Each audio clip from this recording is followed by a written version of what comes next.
जी हरिओम। 5वें अध्याय का 8वां 9वां श्लोक। तत्व को जानने वाला सांख्य योगी तू।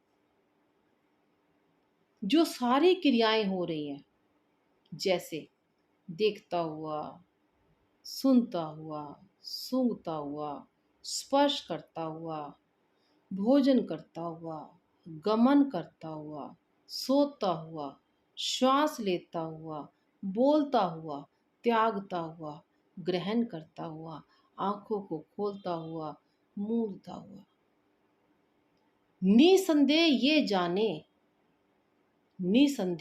जाने कि इंद्रियां इंद्रियों के अर्थों में बरत रही हैं, मैं कुछ नहीं करता।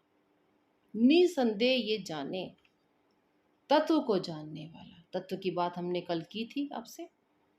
अब उसमें जो ये बातें बता रहे हैं, ये जो क्रियाएं बता रहे हैं, जो बहुत सारी ज्ञान इंद्रियों से हो रही हैं, कर्म इंद्रियों से हो रही हैं, इस शरीर से हो रही हैं, इन्हीं क्रियाओं की बात की गई है कि उसका देखना, उसका सुनना, उसका सूंघना, उसका स्पर्श करना। अब इंद्रियां इंद्रियों के अर्थों में बरत रही है।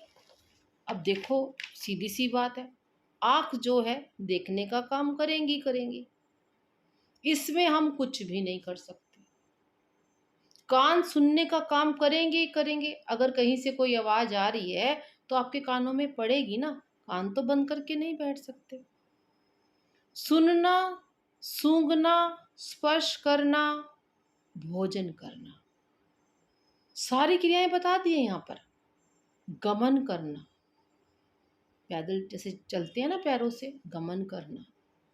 उसके बाद कह रहे हैं सोता हुआ, श्वास लेता हुआ, त्यागता हुआ, ग्रहण करता हुआ, सारी क्रियाएं जो कर्मेंद्रियों से भी हो रही हैं।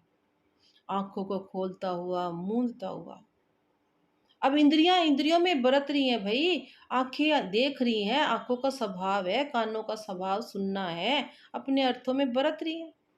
तो तुमने क्या कर दिया, यहाँ पे जो कर्ता भाव जो आता है, मैंने देखा, मैंने सुना, तो ज्ञानी जो है वो इस भाव से हट जाता है। उसको पता है कि इंद्रियां इंद्रियों के काम अपने आप ही करेंगी, तो मैं कुछ भी नहीं करता।